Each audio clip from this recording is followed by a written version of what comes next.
রাষ্ট্রের উন্নয়ন কাঠামোর সঙ্গে যারা সরাসরি জড়িত তাদেরকে দায়িত্ব পালন করতে হবে এবং জবাবদিহিতার ভয়ও পেতে হবে। আমরা জেনেছিলাম আমাদের প্রধান উপদেষ্টা একজন বড় মাঠের খেলোয়াড়, কিন্তু তিনি যে দেশের জনগণকে নেতৃত্ব দিচ্ছেন সেই আমরা কিন্তু কুয়ার মতো ছোট্ট একটা মাঠের খেলোয়াড়। আমরা কিভাবে বুঝবো গণভোট কি, হার পক্ষে কি থাকবে, নার পক্ষে কি থাকবে? একজন রিকশাওয়ালা ভাই তাঁতি, কামার, কুমার, জেলে এবং দিনমজুর ভাইদের সঙ্গে তামাশা করছেন ডক্টর ইউনূস দাদু।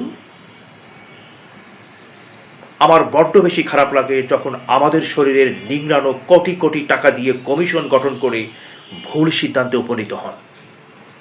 অবশ্য ব্যক্তিগত স্বার্থে আপনি জয়ী হয়েছেন, কিন্তু দেশের স্বার্থে আপনার অবস্থান শূন্যর কোঠায় রয়েছে।